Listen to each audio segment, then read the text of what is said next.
Chapter 19 is titled Konohamaru-chan. And getting right into said chapter, it appears that the chapter starts off with a flashback between Araya and Shinki, with Shinki infusing Araya's blade with some of his chakra for training purposes.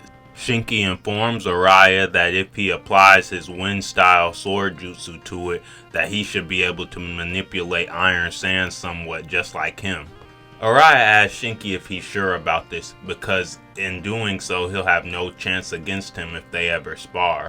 And Shinki insists that this is a handicap to make it easier for everyone else battling against him. Because at the end of the day, all Shinki wants to do is protect Gaara by any way possible, or be of use to Gaara. And while Araya tells Shinki that all he talks about is Lord Gaara and the Kazekage, while Shinki rebuttals and says that all Araya talks about is Yodo, when Araya does tell Shinki to pay Yodo a little bit more attention. Then immediately once the flashback is over, we get back into the battle with the Sand Ninja, the Leaf Ninja, and Ryu, the Shinju, with Araya instantly dispelling Ryu's iron sand with his jutsu lodestone sand stealing blade.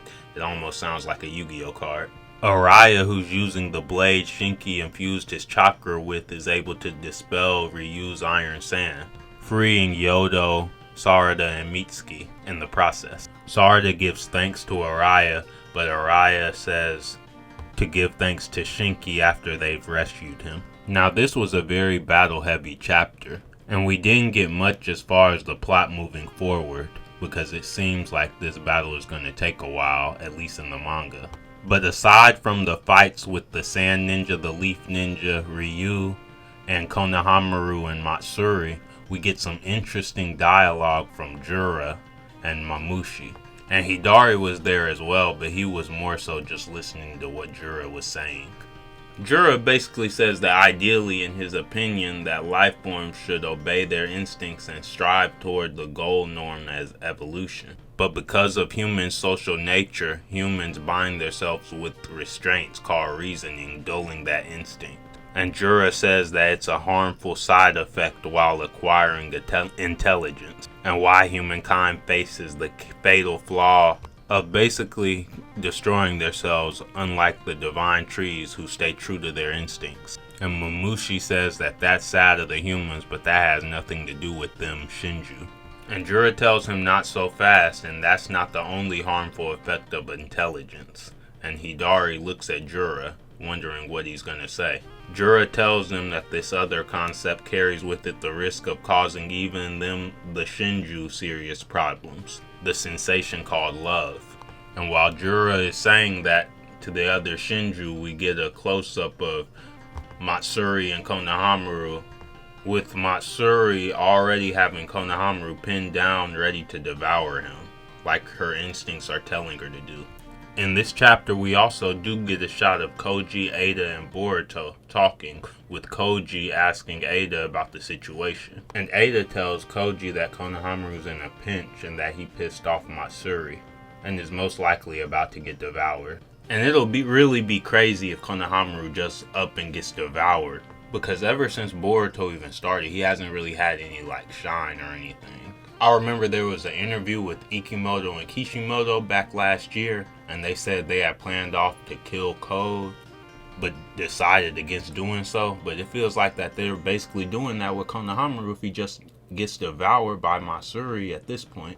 But back to the chapter, Koji asks what about Sarada and the others, and if they can take down Ryu. And Ada tells him that they're holding their own, but it's still too early to tell how things will end. Or rather, in no position to go and help Konohamaru right now. And Boruto's looking a little pissed off because it looks like he wants to teleport over there, but Koji tells him that now's not the time to do that. Matsuri is kind of acting crazy this chapter because she doesn't really understand the feeling that Jura has been talking about, love. And she even says that the feeling she's feeling is driving her crazy. And she tells Konohamaru that's exactly why if she just devours him, she won't ever have to feel this way again. But back to Jura. Jura tells Hidari and Mamushi that love is a risk that could even destroy the Shinju, because each of the Inoshika trio are each accomplished shinobi like Jura says, but they prioritize Himawari's safety over their own teams, even though they knew that one of them would most likely die because of it, despite Jura's warnings to them. And Jura said even Inojin Yamanaka lost his life, so it appears Jura doesn't know that Ino Yamanaka's son was saved by Sakura Haruno. But then Hidari asks Jura, is love some kind of disease or something? Like, oh, these Shinju are really primal, they have no idea. But in my opinion, if any of the Shinju fall out of line because of love, it's most likely going to be Matsuri because she's the girl, or Hidari because he's the prototype of an Uchiha. I could be wrong, but Hidari just seems like really quiet, like he's just taking everything in.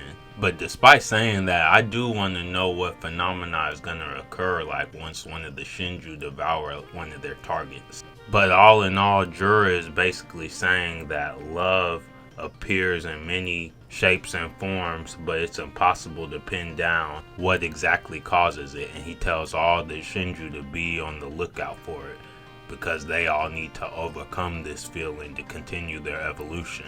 But back to the Leaf and Sand Ninjas fight against Ryu. Ryu begins to summon a lot of claw grinds to their battlefield, and they all try to handle all the claw grinds before they get to be a problem, but Ryu just summons too many, causing chaos throughout the sand area where they're at. And basically, Araya ends up trying to slash one of the claw grinds, and Ryu instantly teleports it back through one of the other claw marks, which takes Araya's sword with it. So now they're defenseless against Ryu's iron sand. And also, I want to point out in this chapter, Sarada's repetitive use of the same jutsu over and over is kind of getting a bit dull. We saw at the end of Boruto part 1 that she awakened the Mangekyo, so what's taking her so long to use it? She didn't use it against her first bout with Hidari, and she's not using it now against Ryu, who's another Shinju ranked enemy. So I wonder what they're saving it for. Shikamaru did tell Sarada and Sumire that they might eventually have to save their strength against Ada should she ever change allegiance. So maybe they're saving it for Sarada's showdown with Ada, but who knows, we just have to wait and see. And the chapter ends off with Matsuri about to devour Konohamaru, with her saying, let's become one. So like I said, I'm very interested to see what type of phenomena is going to occur if this happens. And I want to ask you guys, basically I guess this is a chapter question. Do you guys think Kashin Koji would prioritize the mission over getting Konohamaru getting devoured by Matsuri? Basically, I'm asking if the future holds a better outcome with Konohamaru getting devoured. Do you think Kashin Koji will take that future despite knowing Boruto will be devastated by it? Let me know in the comments below. But like I said earlier in the review, if this is the end of Konohamaru, this is going to be pretty sad, because at this point they should have just let Konohamaru die off in part 1. But maybe they're really saving him for Moegi. I don't think Moegi was just revealed to have wood release for no reason, and they've yet to capitalize on that. So if she devours Konohamaru, maybe she'll get some Sarutobi genes and might boost Matsuri's wood release even further. But who knows, we'll just have to wait and see. But this was a pretty good chapter, very action-packed, and we got a little bit of Jura's motives. However, we didn't see either Sumire, Amado, or Kawaki getting his limiters removed this chapter, so they're basically trying to hold off on that a little while longer. But all in all, I give this chapter an 8 out of 10. I know for sure once Two Blue Vortex gets animated and this fight gets animated, they're going to most likely expand upon it so that it ranges from like most likely 3 to 4 episodes, maybe 5. But let me know what you guys thought about chapter 19 in the comments below. This is Ghost, and I'll see you next video. Later.